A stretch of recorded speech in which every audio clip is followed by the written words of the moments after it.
Bonjour à vous, bienvenue dans cette nouvelle vidéo. La chose qui me fascine le plus à l'heure actuelle, c'est de comprendre qu'un autre état de conscience est possible. Et pas seulement de le comprendre d'un point de vue théorique, mais de le vivre au quotidien, euh, dans la rue, quand je vais au travail, partout. Cet état de conscience n'a rien de surnaturel, comme voudrait nous le faire croire notre mental ou nos rêves de grandeur, mais c'est une divine simplicité qui peut passer inaperçue pour le mental. Cette divine simplicité, c'est quoi?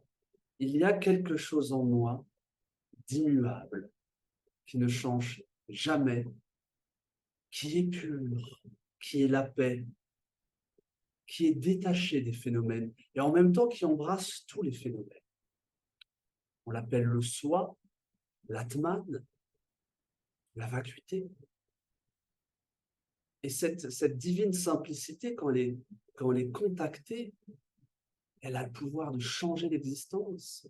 Car c'est quoi l'état naturel de l'homme dans l'ignorance, ce qu'on appelle en Inde dans l'avidya, l'ignorance.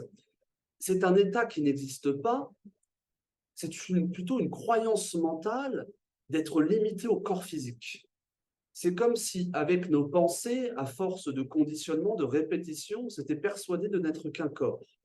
Et sans cesse, au long d'une journée, au long d'une vie, on se répète inconsciemment, je suis le corps, je suis le corps. Euh, on crée une image mentale de soi-même et on y croit.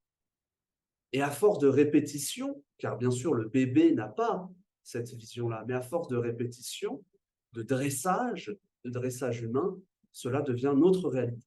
Car nous créons notre réalité. Donc voici que l'océan se prend pour la vague, que l'argile se prend pour le pot d'argile, que la vastitude se prend pour le limité. Et bien sûr, de ce sentiment de limitation vient la souffrance. Car le monde nous apparaît extérieur et il nous apparaît plein de dangers. Parce que qui sommes-nous, nous, petits pots d'argile, pour résister face à un monde si dangereux, si grand? Rien. Donc nous portons en nous cet état de peur et tout le malheur provient de cette illusion, car ce n'est qu'une illusion de se croire enfermé. Alors évidemment, si on se croit enfermé, des émotions douloureuses comme l'anxiété, la dépression, la peur, quand on les ressent, on a l'impression d'être submergé. C'est pour ça que si on se croit une petite urne fragile, un pot d'argile, on veut fuir l'émotion, car on a le sentiment d'être englouti. Donc c'est l'origine de la souffrance, ce sentiment de limitation. Mais ce sentiment de limitation, c'est un préjugé. Il ne tient pas 2 secondes, enfin, il ne tient pas longtemps si vraiment on examine ce qu'est le corps.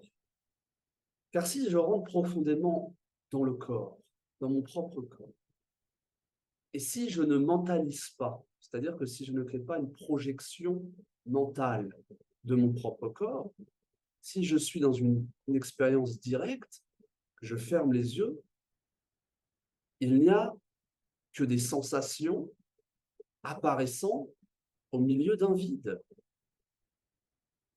Il n'y a que des vibrations. Et ces vibrations apparaissent au milieu d'une pure vacuité, d'un pur espace qui n'est absolument pas enfermé. Et c'est d'une simplicité divine, mais nous sommes tellement habitués à avoir créé un interface mentale que même cette évidence, on ne la trouve plus. Et la raison de cet étourdissement, quelque part, c'est que nous vivons constamment à la surface de nous-mêmes. Nous n'avons plus prise avec l'intériorité. Suivant le mental, nous sommes à droite, à gauche.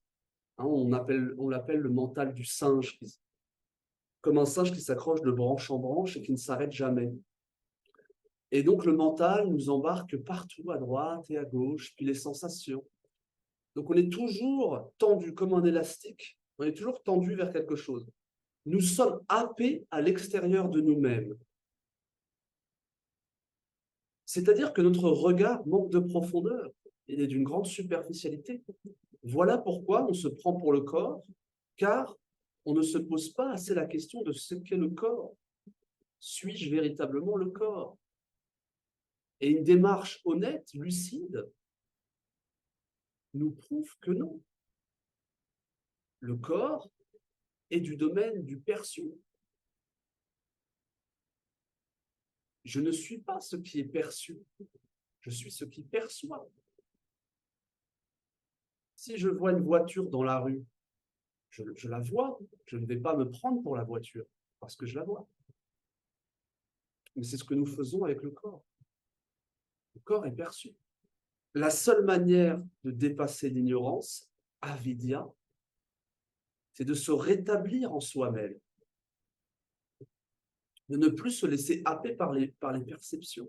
Il faut retrouver le noyau de la roue, le centre de la roue. Et la plupart des hommes, nous vivons à l'extrémité de la roue. Il faut retrouver ce centre immuable, qui est toujours tranquille, qui est toujours calme, qui est content, qui est satisfait. Et voilà la vraie libération. Évidemment, comme on a vécu toute notre vie dans cette dispersion, dans cette fascination pour les objets extérieurs, cela va demander une volonté. Mais après, cela se fera naturellement.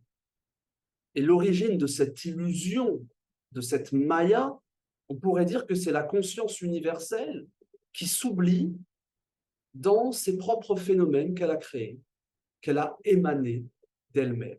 Shakti, la manifestation universelle, oublie le Purusha, la conscience qui est en amont de tout ça.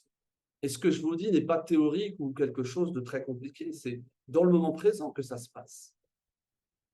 Dans le moment présent, vous pouvez observer comment l'attention, elle s'identifie, elle s'immerge dans les objets. Et c'est de là que naît ce non-contentement, cette anxiété de fond. Simplement de là, nous n'avons pas retrouvé nos racines, notre base immuable. Et quand cette base, elle est là, il y a un contentement, le contentement de l'être. Sat Chit Ananda, Sat Chit Ananda, être, conscience, béatitude. C'est ces grandes vérités qui nous sont révélées dans les Upanishads, bien sûr dans d'autres très grandes traditions, évidemment. Et c'est vraiment à cela que nous devons tendre. Et c'est d'une divine simplicité. Il ne faut pas écouter le mental qui va vouloir créer d'incroyables théories sur ce que c'est que la libération. La libération, elle est au moment présent. Est-ce que je suis dans mon centre ou pas? Et mon centre n'est pas un objet, mais il est cette conscience qui observe. Donc voilà, apprenons à revivre à travers cet espace immuable, libre de tous les phénomènes. Et lentement, cet espace va prendre de plus en plus de place. Il va inonder notre vie. Et on va se rendre compte dans quelle ignorance ou dans quel état d'agitation on vivait. Et il faut faire attention avec tout ce qu'on entend, toutes ces philosophies, toutes ces spiritualités qui peuvent nous éloigner de cette simplicité-là. La théorie est importante, mais il faut vraiment comprendre que c'est simple, mine de rien. Et ce qui est, bon, parfois c'est même tellement simple que ça devient difficile, mais il ne faut pas se laisser piéger par le mental qui complexifie, qui veut nous envoyer à droite ou à gauche. Revenir dans son centre constamment, constamment. Et comprendre que c'est ce que nous sommes. Alors ensuite, la vie peut être une joie délicieuse. La vie peut être un délice lorsqu'on sait cela profondément. C'est comme si on était dans un jardin divin. La manifestation, c'est un jardin extraordinaire, où nous nous sentons à la fois dans cet espace immuable, au-delà du temps, le transcendant, et en même temps, on profite de ce jardin. Ce n'est pas du tout une prison, le monde, une fois qu'on a compris cela. Et on joue. Shakti joue avec Shiva. Mais il n'y a plus d'ignorance. Voilà. Il y a le discernement, viveka, en sanskrit, le discernement qui est à l'œuvre, pour ce qui est vrai et ce qui est faux, pour ce qui est stable et ce qui est impermanent. Et là, il y a une danse incroyable. Donc voilà, retrouvez ce moyeu de la roue, ce cœur de cette roue. Hein.